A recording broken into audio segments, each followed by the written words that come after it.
Breaking news మాజీ MLA Vallabhaneni వంశీని arrest చేశారు విజయవాడ పోలీసులు. హైదరాబాద్ లో అదుపులోకి తీసుకుని విజయవాడ తరలిస్తున్నారు.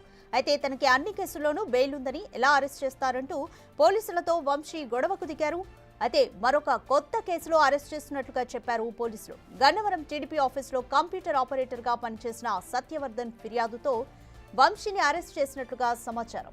తనని కిడ్నాప్ చేసి కొట్టి ఎస్సీ/ఎస్టీ అట్రాసిటీ కేసు వెనక్కి తీసుకునేలాగా వంశీ అనుచరులు బెదిరించారని సత్యవర్ధన్ పోలీసులకు కంప్లైంట్ చేసినట్లు తెలిసింది. ఈ కేసులోనే వంశీని అదుపులోకి తీసుకుని విజయవాడకు తరలిస్తున్నారు.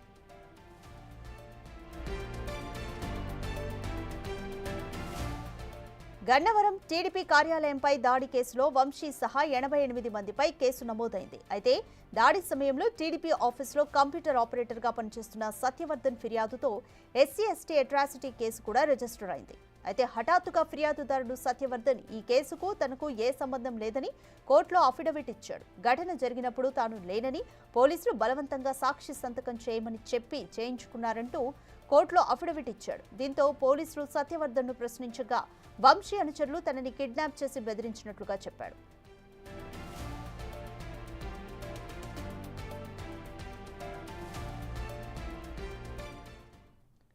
మోర్ డీటెయిల్స్ మా ప్రతినిధి సాహిత్య అందిస్తారు. సాహిత్య, ఎప్పటికీ విజయవాడకు తరలించేందుకు వల్లభనేని వంశీని విజయవాడకు తరలించేందుకు పోలీసులు ఎటువంటి ఏర్పాట్లు చేశారు?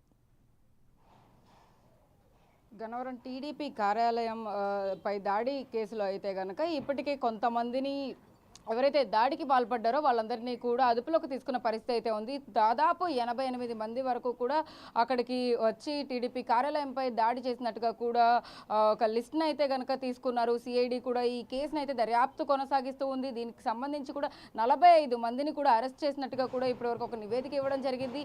దాంట్లో కొంతమంది ఏవైతే బెయిల్ పిటిషన్ దాఖలు చేసి ఇక్కడ ఈసీబీ కోర్టులో కూడా దానికి సంబంధించి రోజు హీరింగ్స్ కూడా నడుస్తూ ఉన్నాయి. అయితే దీనికి సంబంధించి కూడా ఎవరైతే ఫిర్యాదుదారుడు ఉన్నాడో సత్యవర్ధన్ ఇప్పటి వరకు కూడా దానికి సంబంధించి అసలు ఆ కేసుకి సంబంధించి అయితే కనుక వల్లభనేని వంశీ పైన అటువైపు అందరిపైన కూడా రివర్స్ అవుతూ కూడా ఆయన మాట్లాడిన పరిస్థితి. కానీ మొన్న రీసెంట్గా అయితే కనుక ఖచ్చితంగా ఈ కేసుకి నాకు ఎటువంటి సంబంధం లేదు, ఇందులో నన్ను కావాలని ఇరికించడానికి మాత్రమే చూస్తున్నారు, సంతకం బలవంతంగా పెట్టించారు అంటూ కూడా సత్యవర్ధన్ అఫిడవిట్ ఇవ్వడం జరిగింది. ఆ అఫిడవిట్ ఆధారంగా అయితే కనుక దాన్ని ఇప్పటికే ఏసీబీ కోర్టులో దాన్ని విచారిస్తూ ఉన్నారు. దానికి సంబంధించి కూడా ఇంకా కేసు నడుస్తూ ఉన్న నేపథ్యంలోనే ఇప్పుడు హైదరాబాద్లో వల్లభనేని వంశీ అరెస్ట్ అయితే కనుక హల్చల్ చేస్తోందని చెప్పొచ్చు. అయితే ఇప్పుడు అక్కడి నుంచి విజయవాడ పటమట పిఎస్కి అయితే మరికొద్ది సేపట్లో తీసుకొచ్చే అవకాశం ఉంది. ప్రస్తుతం మనం అయితే పటమట పోలీస్ స్టేషన్ వద్ద అయితే ఉన్నాము. అంతకుముందే ఆ దాడి కేసు అనే కాదు, అంతకుముందు ఏదైతే వైసీపీ హయాములో ఉన్నప్పుడు నోరు జారి ఎన్నో మాటలు మాట్లాడిన పరిస్థితి మాజీ ఎమ్మెల్యే వల్లభనేని వంశీ అనేక మార్లు కూడా, అంటే గతంలో కూడా ఎన్నికల ముందు తన ఇంటిపై కూడా అటు ఎర్లగడ్డ అనుచరులు కానీ లేకపోతే ఇటువైపు ఉన్న గొడవలన్నిటికీ కారణంగా తన ఇంటిపై కూడా రాళ్లతో దాడి చేసిన పరిస్థితి మనం చూస్తూ వచ్చాము. ఇలాంటివన్నీ కూడా అంటే ఎన్నో కాంట్రవర్సీస్లో ఇరుకున్న వల్లభనేని వంశీ అయితే ప్రస్తుతం A71గా అయితే ఈ కేసులో నిలిచి ఉన్నారు.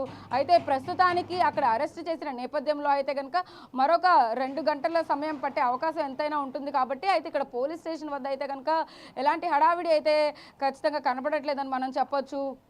తర్వాత ఇక్కడి నుంచి ఒక స్పెషల్ టీమ్ని హైదరాబాద్ పంపించడం జరిగింది. వల్లభనేని వంశీ కోసం ఎప్పుడో నుంచి కూడా పోలీసులు వెతుకుతున్న నేపథ్యంలో అయితే కనుక ఎట్టకేలకి ఇవాళ హైదరాబాద్లో తెల్లవారుజామున అరెస్ట్ చేసిన పరిస్థితి అయితే ఉంది. అక్కడ నుంచి డైరెక్ట్గా ఇక్కడికే పటమట పిఎస్ మనం ఏదైతే విజువల్స్లో చూస్తున్నామో ఈ పిఎస్కే తీసుకురాబోతున్నారు. తీసుకొచ్చిన తర్వాత ఎలా విచారించబోతున్నారు ఏంటి అనేది కూడా మనం చూడాల్సింది ఉంది. అయితే ఈ కేసుకి సంబంధించి కూడా పోలీసులు వల్లభనేని వంశీతో మాట్లాడడానికి అక్కడికి వెళ్ళిన పరిస్థితి కానీ అక్కడ విజువల్స్ కానీ ఇప్పుడు మనం చూస్తూ ఉన్నాము. దానికి సంబంధించి కూడా అప్డేట్స్ ప్రతి ఒక్కటి కూడా బిగ్ టీవీ స్క్రీన్ పైన మనం చూడొచ్చు. అయితే దానికి సంబంధించి ఇప్పుడు వల్లభనేని వంశీ ఎంతసేపట్లో చేరుకుంటారు ఏంటి అనేది అయితే ఖచ్చితంగా వేచి చూడాల్సి ఉంది. ఇక్కడ సిఐ పవన్ కిషోర్ అయితే కనుక ఇక్కడ నుంచి అక్కడ హైదరాబాద్ ఒక టీంని ఏర్పాటు చేసుకుని అసిస్టెంట్ డిఎస్పీతో సహా కూడా అక్కడ టీం అందరూ కూడా వల్లభనేని వంశీని అయితే తీసుకుని వస్తున్న పరిస్థితి అయితే ఉంది.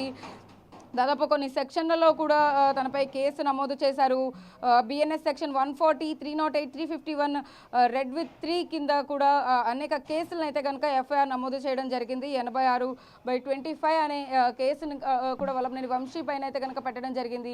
ఈ కేసుల ఆధారంగా అయితే కనుక వల్లభనేని వంశీ నెక్స్ట్ స్టెప్ ఎలా ఉండబోతోంది ఏంటి అనేది అయితే ఖచ్చితంగా వేచి చూడాల్సిందే ఉంది. ఎందుకంటే ఈ కేసులో 88 మందిలో కూడా 71గా అయితే కనుక వల్లభనేని వంశీ ఉన్నారు కాబట్టి అసలు ఎలా విచారించబోతున్నారు, ఇక్కడికి తీసుకొచ్చిన తర్వాత ఎలాంటి పర్యాంశాలు ఉండబోతున్నాయి. ఎందుకంటే గన్నవరంలో కూడా వల్లభనేని వంశీకి అధికంగా కూడా ఫ్యాన్ ఫాలోయింగ్ ఉంది. అండ్ తర్వాత మాజీ ఎమ్మెల్యేగా కూడా 2 సార్లు చేసిన పరిస్థితిలో అయితే కనుక అక్కడ అతనికి ఫ్యాన్ బేస్ కానీ లేకపోతే అతని అనుచరులు కానీ ఎవరైతే ఉన్నారో వాళ్ళందరూ ఏమైనా హడావిడి క్రియేట్ చేస్తే